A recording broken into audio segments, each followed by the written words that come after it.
আপনি বিজয় লাভ করতে পারবেন না, কারণ ওলিদের সাথে রয়েছে আল্লাহ। কারণ আপনি আমাকে অনেক লোক আপনি আমার ব্রেন ওয়াশ করার জন্য বলবে যে পীর শব্দ কোরআনে আসেনি, আপনি তাকে সুন্দর ভাবে বলে দিবেন পীর শব্দটি হচ্ছে ফার্সি আর কোরআন হচ্ছে আরবি। আরবির মধ্যে রয়েছে মুর্শিদ, রয়েছে অলি। জুড়ে জুড়ে বলুন সুবহানাল্লাহ। তাহলে যদি বলে যে পীর কোরআনে আসেনি, আপনি তাকে বলবেন পীর রয়েছে মুর্শিদ নামে, আপনি মুর্শিদের কথা কোরআনুল কারীমের মধ্যে রয়েছে। তারপরে বলবে নামাজ আসেনি, আপনি বলবেন নামাজ শব্দ নাই কিন্তু সালাত শব্দ রয়েছে। তাহলে যারা ওলি আল্লাহর সাথে দুশমনি করে, আল্লাহ রাব্বুল আলামিন তাদের সাথে যুদ্ধের ডিক্লার দিলেন, যুদ্ধ ঘোষণা করলেন। কিন্তু মাজারের মধ্যে গিয়া যারা অসামাজিক কাজ করে তাদের পক্ষে কিন্তু আমরা নাই। অনেকে মনে করে যে সুন্নিরা নাকি মাজারের মধ্যে গিয়া তারা মাজার পূজা করে, কারণ আমরা মাজার পূজা করি না।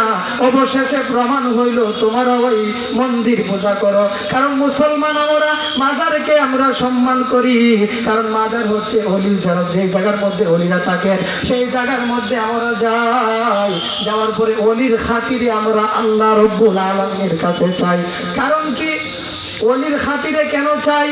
আমরা তো আল্লাহ রাব্বুল আলামিনের কোরআনের দিকে আমরা লক্ষ্য করি, কারণ আল্লাহ রাব্বুল আলামিন নিজে জানিয়ে দিলেন দুনিয়ার মানুষ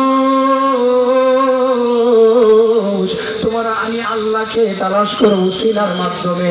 তাহলে আমরা তো ওলিদের খাতিরে আমরা দোয়া চাই, কিন্তু দোয়া একমাত্র আল্লাহর কাছে আমরা করি, কোনো মানুষের কাছে আমরা দোয়া করি না, একমাত্র আল্লাহর কাছে আমরা দোয়া করি। আমরা ওলির খাতিরে আমরা আল্লাহর কাছে যাই, কারণ যারা ওলি তাদের কোনো চিন্তা নাই, তাদের কোনো ভয় নাই। আর আপনি আমার চিন্তা, আপনি আমার ভয়, আপনি আমি কিভাবে দুনিয়ার মধ্যে বসবাস করব, আপনি আমি কিভাবে আল্লাহ রাব্বুল আলামিনকে রাজি খুশি করব, আপনি আমি কিভাবে নিজের সন্তানকে আপনি আমি কিভাবে লালন পালন করব, আমাদের বিভিন্ন চিন্তা রয়েছে।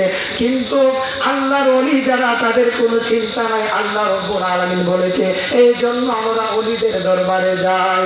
কারণ ওলিদের কাছে আমরা যাই, হক্কানি একজন ওলির কাছে যদি গিয়ে আমরা বসতে পারি নফল নামাজের সব হবে। কারণ দুনিয়ার মানুষ যারা ওলি হবে তারা আল্লাহকে মেনে শরীয়ত মেনে, তাদেরকে যদি আমরা মানি তাহলে আল্লাহর রাসূল আপনি আমার প্রতি রাজি খুশি হয়ে যাবে।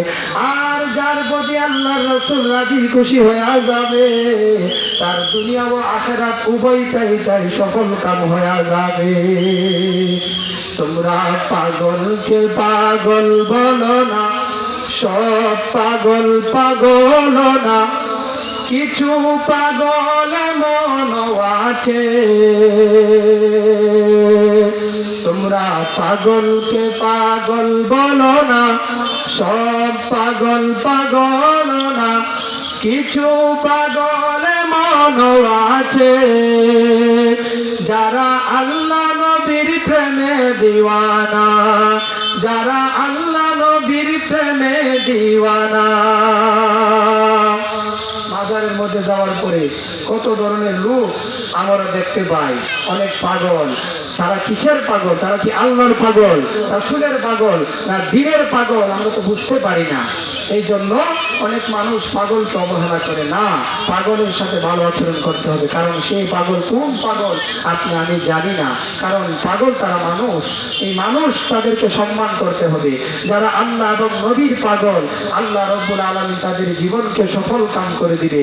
আর যারা আল্লাহ এবং নবীর প্রেমে পাগল হবে না, যারা ওলি আল্লাহর বিরোধিতা করবে, তারা কোনোভাবেই সফল হবে না।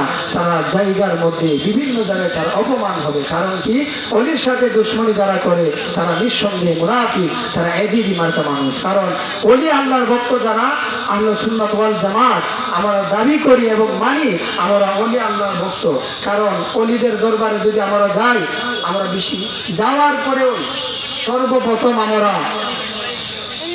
সালাম দেই, সালাম দেওয়ার পরে আমরা জিয়ারত করি, জিয়ারত করে আল্লাহ রাব্বুল আলামিনের কাছে আমরা দোয়া করি। তাহলে এই জায়গার মধ্যে কোনোভাবে শিরিক হইতে পারে না, কারণ আল্লাহ পাকের বান্দা এত সহজে শিরিক করতে পারে না। অনেক মানুষ আপনাকে আমাকে বলে যে মাজারে যাওয়া যাবে না, কিন্তু তারা মন্দিরে যায়। নাউজুবিল্লাহ, তারা হলো মুনাফিক।